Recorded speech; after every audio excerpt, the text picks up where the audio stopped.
Oh, what's Feezo doing today? He's probably going and buying another Strat. I bet Feezo's gonna buy another Strat because he only buys Strats. Well, I'll have you know, I'm not buying a Strat. I'm buying something that's kind of slightly similar to a Strat, but not exactly a Strat. I've been thinking about making this purchase for the past couple weeks now, and I think I've finally decided to pull the trigger on it. Dude, the people at this bank probably hate to see me coming.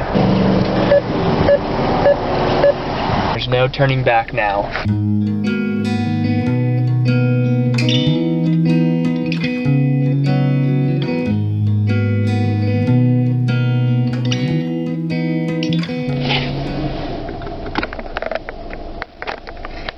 The guitar has been secured.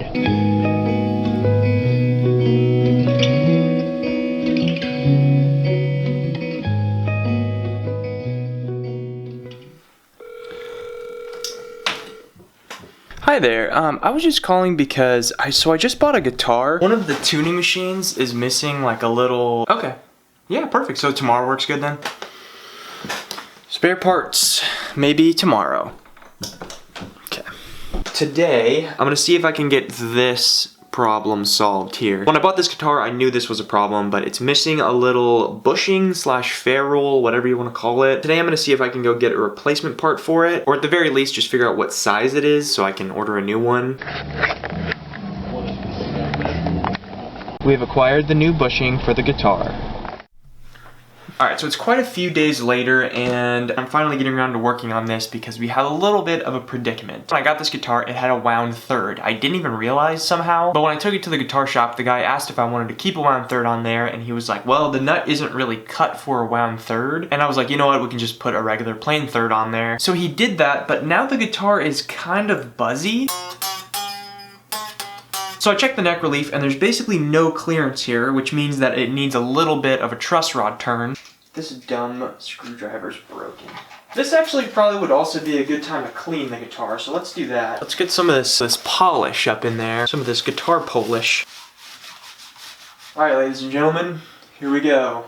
Making my turn.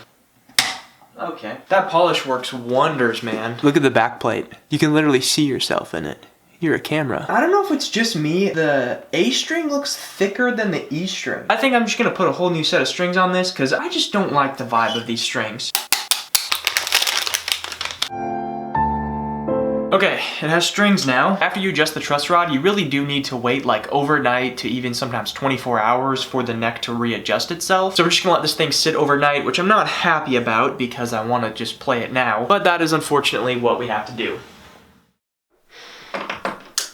Okay everybody, this guitar has kind of been a piece of work, to be honest. After adjusting the truss rod and raising the saddles quite a bit, it kind of plays pretty okay now. Now that it's actually in a playable condition, much better than it was before, I can actually talk about it and let you guys hear what it sounds like. So this guy right here is essentially a Fender Lead II copy. It's a Hondo brand, and you guys know I'm pretty partial to Hondos. Check out that video up there for my other Hondo. But this guy right here is not just any Hondo. This is part of the Hondo Professional series. All of the other Hondos ever were made in Korea, but for a few years from 1980 to 1983, Hondo came out with their Professional series, which was specifically made in Japan. The reason this line only lasted for a few years is because they were much more expensive to make than the Korean stuff. They were a lot higher quality and had much better construction. And I feel like in order to talk about this guitar, you kind of have to know a little bit about the Fender Lead. So the Fender Lead series was made from 1979 to 1982. It consisted of the Fender Lead 1, 2, and 3, each of them having different pickup configurations. And these guitars had a typical 25.5-inch Fender scale length, ash or alder for the body, and then maple or rosewood for the fretboards. And they had the simplified controls with just volume and tone, and then they had two switches on here. One of them is a pickup selector switch. You can either do neck pickup, bridge pickup, or both. And then this little switch is a phase reverse switch. I'm doing the thing that all guitarists do when they talk about pickups. When you're using both pickups, you can also actually flip them out of phase with each other. So now we move over to the Hondo copy of the Lead, which is this guitar right here. Like the Lead series, there were a couple different models of the Hondo versions. This one is the H-1052, and then I believe there was also an H-1051 that had one humbucker instead of the two single coils. And most of the specs are almost exactly the same as the Fender Lead. The only difference is that maple bodies were sometimes common, and the neck on the Hondo 1052 is also a little bit thinner than the Fender Lead neck. These guitars were made most likely from around 1979 to 1981. That 0 right there at the front of the serial number, that means that this guitar was made in 1980. Also, I forgot to say these guitars are hardtailed, so there's no tremolo system, which I honestly prefer because it helps with tuning stability and I don't really use the trem on any guitar anyways. I just realized that for whatever reason, I forgot to mention how much I actually paid for the guitar. I paid $155 for it, which I feel like is pretty good because I see a lot of listings that are in like the $400 to $500 area. I feel like it's pretty worth it for like a really good quality, vintage, rare, Japanese made guitar. But let me know if you guys think $155 is worth it. But enough with the history lesson. We all want to hear how this thing sounds. So I'm just going to go directly into my Fender 85 amplifier, and I'm recording it with a Sennheiser E609.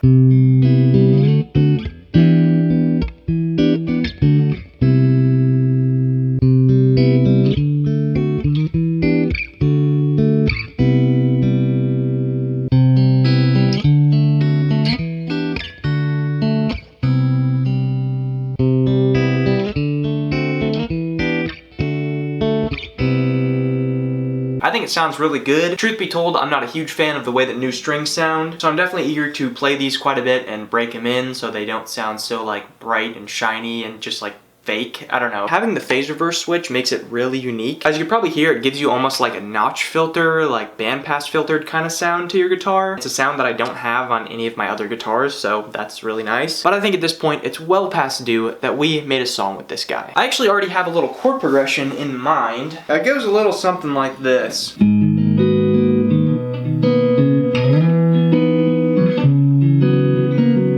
Kind of like that, but I'm trying to figure out what pickup's best to use. I think we'll go both pickups active. Oh, I messed it up on the last one, dude.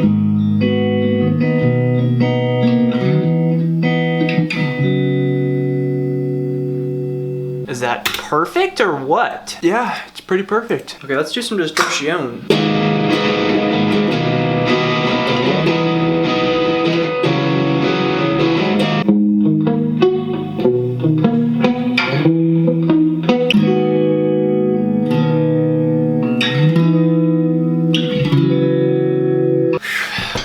Getting on here.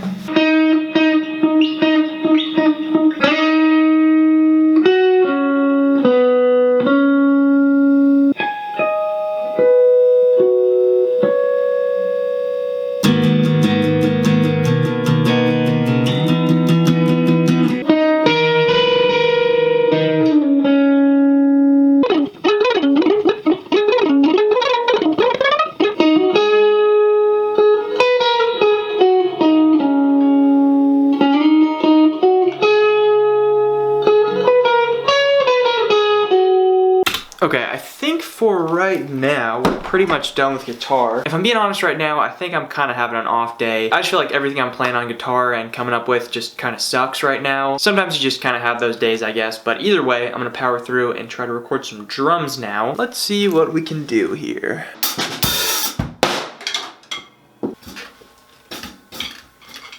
This is so annoying, dude. Come on, bro. Every possible thing that could go wrong is going wrong. Wonderful.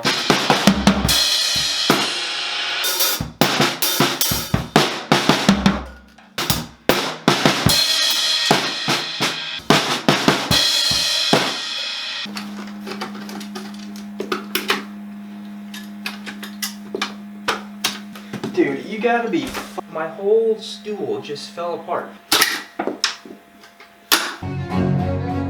Bro. Well, I don't know how I'm gonna keep drumming. This is it even possible to use this? Nice, man. Cool. I don't know how I'm gonna record drums now. Cool. Like this. I'll just do it like this. Whatever, dude. Here's my drum throw.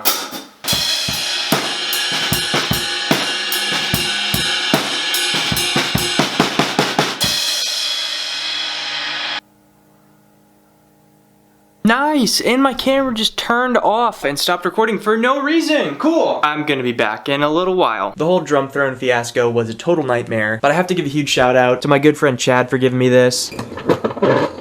I sent a message to Chad and I asked him if he has an extra drum throne that I could buy from him. And he said, no, I can't buy it because he's just gonna give it to me. So shout out to Chad, he's the best. Okay, I have returned and I finished the drums. Now it's time for bass guitar. Okay, we got bass. Now, I think we pretty much just need shaker, because I definitely think this song needs some shaker. cool. It's a shaker.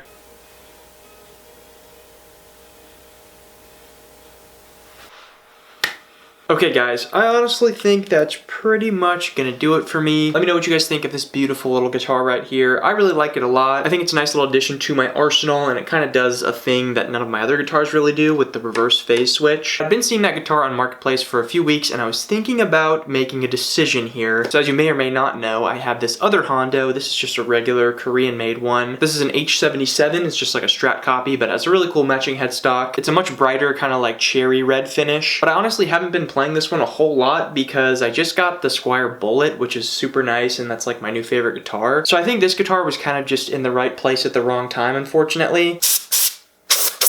This little stuff is so nice, and I can do this with it.